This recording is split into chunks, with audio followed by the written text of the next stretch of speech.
اللہم صلی علی محمد وعلی آل محمد وعترتہ بعدد کل معلوم لک۔ بسم اللہ الرحمن الرحیم۔ السلام علیکم ناظرین، سیرت النبی صلی اللہ علیہ وآلہ وسلم کی 14ویں نشست میں خوش آمدید۔ آج کی اس نشست میں ہم بات کریں گے قریش کی حضرت ابو طالب کو دھمکی اور دوبارہ سے حضرت ابو طالب کے حضور قریش کا آنا۔ پچھلی نشست میں آپ نے سنا کہ کس طرح سے قریش نے نجاشی کے دربار میں اپنے سفیر بھیجے اور کس طرح سے نجاشی نے ان کو جواب دیا اور انہیں منہ کی کھانی پڑی۔ اس تجویز کے بعد سرداران قریش ابو طالب کے پاس حاضر ہوئے اور بولے، ابو طالب، آپ ہمارے اندر سن و شرف اور اعزاز کے مالک ہیں۔ ہم نے آپ سے گزارش کی کہ اپنے بھتیجے کو روکیے، لیکن آپ نے نہیں روکا۔ آپ یاد رکھیں، ہم اسے برداشت نہیں کر سکتے کہ ہمارے آباء و اجداد کو گالیاں دی جائیں، ہماری عقل و فہم کو حماقت زدہ قرار دیا جائے اور ہمارے خداؤں کی عیب چینی کی جائے۔ آپ روک دیجئے، ورنہ ہم آپ سے اور ان سے ایسی جنگ چھیڑ دیں گے کہ ایک فریق کا صفایا ہو کر رہے گا۔ حضرت ابو طالب پر اس زوردار دھمکی کا بہت زیادہ اثر ہوا اور انہوں نے رسول اللہ صلی اللہ علیہ وسلم کو بلا کر کہا، بھتیجے، تمہاری قوم کے لوگ میرے پاس آئے تھے اور ایسی ایسی باتیں کہہ گئے ہیں، اب مجھ پر اور خود اپنے آپ پر رحم کرو اور اس معاملے میں مجھ پر اتنا بوجھ نہ ڈالو جو میرے بس سے باہر ہو۔ یہ سن کر رسول اللہ صلی اللہ علیہ وآلہ وسلم نے سمجھا کہ اب آپ کے چچا بھی آپ کا ساتھ چھوڑ دیں گے اور وہ بھی آپ کی مدد سے کمزور پڑ گئے، اس لیے فرمایا، چچا جان، خدا کی قسم، اگر یہ لوگ میرے داہنے ہاتھ میں سورج اور بائیں ہاتھ میں چاند رکھ دیں کہ میں اس کام کو حد تک پہنچائے بغیر چھوڑ دوں کہ یا تو اللہ اسے غالب کر دے یا میں اسی کی راہ میں فنا ہو جاؤں، تو چھوڑ نہیں سکتا۔ اس کے بعد آپ کی آنکھیں اشکبار ہو گئیں، آپ رو پڑے اور اٹھ گئے۔ جب واپس ہونے لگے تو ابو طالب نے پکارا اور سامنے تشریف لائے تو کہا، بھتیجے جاؤ، جو چاہو کہو، خدا کی قسم میں تمہیں کبھی بھی کسی بھی وجہ سے چھوڑ نہیں سکتا۔ اور اس کے بعد یہ اشعار کہے، با خدا وہ لوگ تمہارے پاس اپنی جمیعت سمیت بھی ہرگز نہیں پہنچ سکتے، یہاں تک کہ مٹی میں دفن کر دیا جاؤں۔ تم اپنی بات کھلم کھلا کہو، تم پر کوئی قدغن نہیں، تم خوش ہو جاؤ اور تمہاری آنکھیں اس سے ٹھنڈی ہو جائیں۔ اب اس بات کے بعد پچھلی دھمکی کے باوجود جب قریش نے دیکھا کہ رسول اللہ صلی اللہ علیہ وآلہ وسلم اپنا کام کیے جا رہے ہیں تو ان کی سمجھ میں آ گیا کہ ابو طالب رسول اللہ صلی اللہ علیہ وسلم کو چھوڑ نہیں سکتے، بلکہ اس بارے میں قریش سے جدا ہونے اور ان کی عداوت مول لینے کو تیار ہیں۔ چنانچہ وہ لوگ ولید بن مغیرہ کے لڑکے عمارہ کو ہمراہ لے کر ابو طالب کے پاس پہنچے اور ان سے یوں عرض کیا، اے ابو طالب، یہ قریش کا سب سے بانکا اور خوبصورت نوجوان ہے، آپ اسے لے لیں، اس کی دیت اور نصرت کے آپ حقدار ہوں گے، آپ اسے اپنا لڑکا بنا لیں، یہ آپ کا ہوگا اور آپ اپنے اس بھتیجے کو ہمارے حوالے کر دیں جس نے آپ کے آباء و اجداد کے دین کی مخالفت کی ہے، آپ کی قوم کا شیرازہ منتشر کیا ہے اور ان کی عقلوں کو حماقت سے دوچار بتلایا ہے، ہم اسے قتل کریں گے، نعوذ باللہ، بس یہ ایک آدمی کے بدلے ایک آدمی کا حساب ہے۔ ابو طالب نے کہا، خدا کی قسم، کتنا برا سود ہے جو تم لوگ مجھ سے کر رہے ہو، تم اپنا بیٹا مجھے دیتے ہو کہ میں اسے کھلاؤں پلاؤں، پالوں پوسوں، اور میرا بیٹا مجھ سے طلب کرتے ہو کہ اسے قتل کر دو، خدا کی قسم یہ نہیں ہو سکتا۔ اس پر نوفل بن عبد مناف کا پوتا مطعم بن عدی بولا، خدا کی قسم اے ابو طالب، تم سے تمہاری قوم نے انصاف کی بات کہی ہے اور جو صورت تمہیں ناگوار ہے اس سے بچنے کی کوشش کی ہے، لیکن میں دیکھتا ہوں کہ تم ان کی کسی بات کو قبول نہیں کرنا چاہتے۔ جواب میں حضرت ابو طالب نے کہا، با خدا، تم لوگوں نے مجھ سے انصاف کی بات نہیں کی ہے، بلکہ تم بھی میرا ساتھ چھوڑ کر میرے مخالف لوگوں کی مدد پر تل بیٹھے ہو۔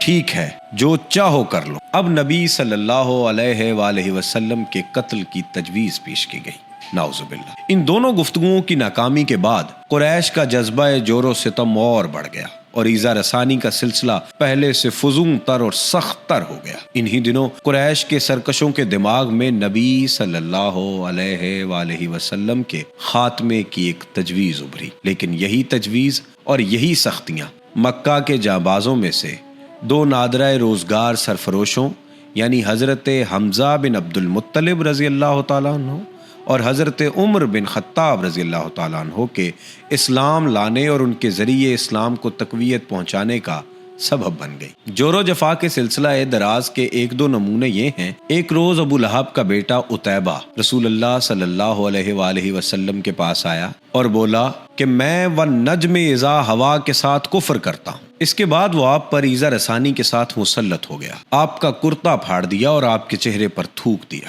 اگرچہ تھوک آپ پر نہ پڑا، اسی موقع پر نبی صلی اللہ علیہ وسلم نے بد دعا کی، اے اللہ اس پر اپنے کتوں میں سے ایک کتا مسلط کر دے۔ نبی صلی اللہ علیہ وسلم کی یہ بد دعا قبول ہوئی۔ چنانچہ عتیبہ ایک بار قریش کے کچھ لوگوں کے ہمراہ سفر میں گیا۔ جب اس نے ملک شام کے مقام زرقہ میں پڑاؤ ڈالا تو رات کے وقت شیر نے ان کا چکر لگایا۔ عتیبہ نے دیکھتے ہی کہا، ہائے میری تباہی، یہ خدا کی قسم مجھے کھا جائے گا جیسا کہ محمد نے مجھ پر بد دعا کی ہے۔ دیکھو میں شام میں ہوں لیکن اس نے مکہ میں رہتے ہوئے مجھے مار ڈالا۔ احتیاطاً لوگوں نے عتیبہ کو اپنے اور جانوروں کے گھیرے کے بیچوں بیچ سلایا، لیکن رات کو شیر سب کو پھلانگتا ہوا سیدھا عتیبہ کے پاس پہنچا اور سر پکڑ کر ذبح کر ڈالا۔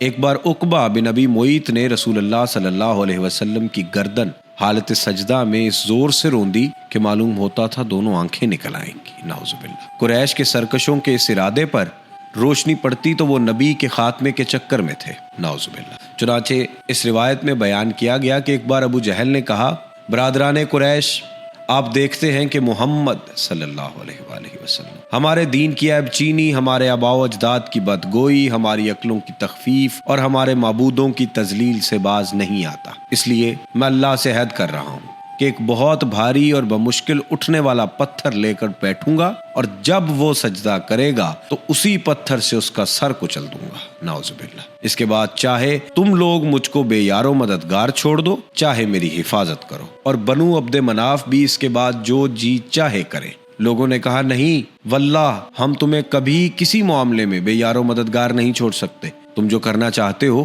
ہرگز کرو۔ صبح ہوئی، ابو جہل نے ویسے ہی ایک پتھر لے کر رسول اللہ صلی اللہ علیہ وسلم کا انتظار کیا۔ رسول اللہ صلی اللہ علیہ وآلہ وسلم جب حسب دستور تشریف لائے اور کھڑے ہو کر نماز پڑھنے لگے، قریش بھی اپنی اپنی مجلسوں میں آ چکے تھے اور ابو جہل کی کارروائی دیکھنے کے منتظر تھے۔ جب رسول اللہ صلی اللہ علیہ وسلم سجدے میں تشریف لے گئے تو ابو جہل نے پتھر اٹھایا، پھر آپ کی جانب بڑھا، لیکن جب قریب پہنچا تو شکست خوردہ حالت میں واپس بھاگا۔ اس کا رنگ اڑ گیا تھا اور وہ اس قدر مروب تھا کہ اس کے دونوں ہاتھ پتھر پر چپک کر رہ گئے۔ وہ بمشکل ہاتھ سے پتھر پھینک سکا۔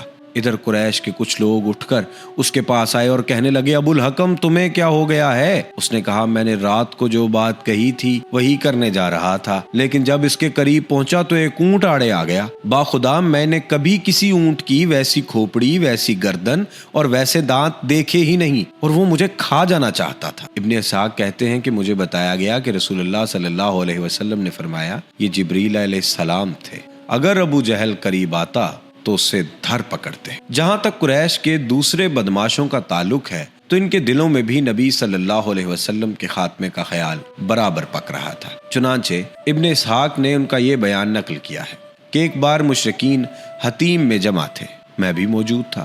مشرکین نے رسول اللہ صلی اللہ علیہ وسلم کا ذکر چھیڑا اور کہنے لگے، اس شخص کے معاملے میں ہم نے جیسا صبر کیا ہے اس کی مثال نہیں۔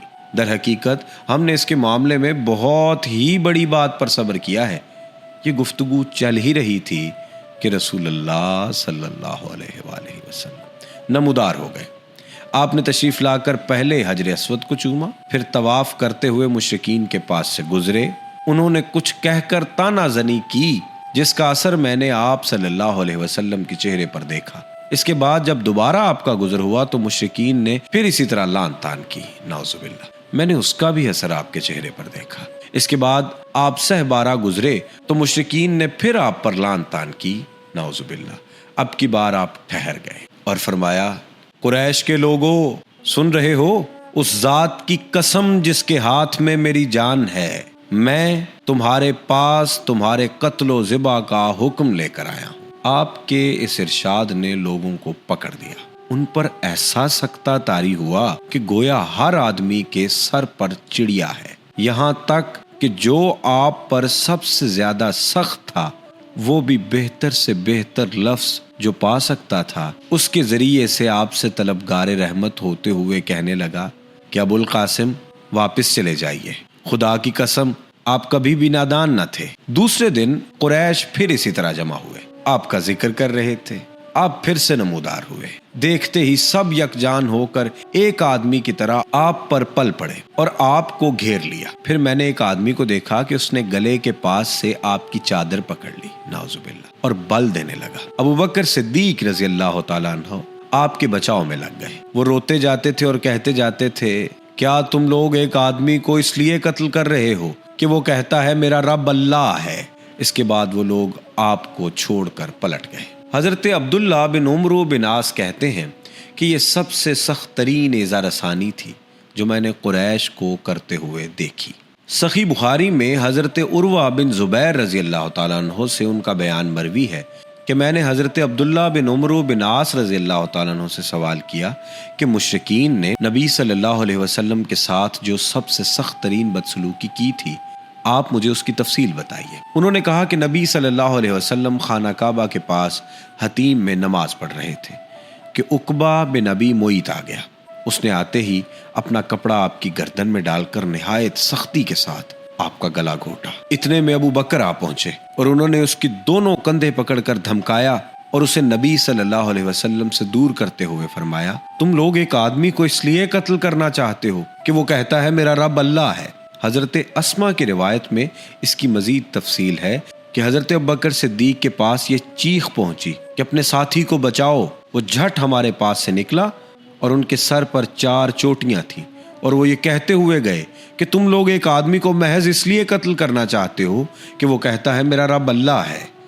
مشرکین نبی صلی اللہ علیہ وسلم کو چھوڑ کر حضرت ابوبکر صدیق رضی اللہ تعالیٰ عنہ پر پل پڑے۔ وہ واپس آئے تو حالت یہ تھی کہ ہم ان کی چوٹیوں کا جو بال بھی چھوتے تھے وہ ہماری چٹکی کے ساتھ چلا جاتا تھا، نعوذ باللہ۔ اللہ اکبر کبیرہ۔ ناظرین، آج کی اس نشست سے فی الحال اتنا ہی۔ اگلی نشست میں آپ سنیں گے حضرت حمزہ اور حضرت عمر بن خطاب رضی اللہ تعالیٰ عنہ نے کس طرح سے اسلام قبول کیا۔ اپنے میزبان سید ابرار ابوالحسن کو اجازت دیجیے۔ اللہ حافظ و ناصر۔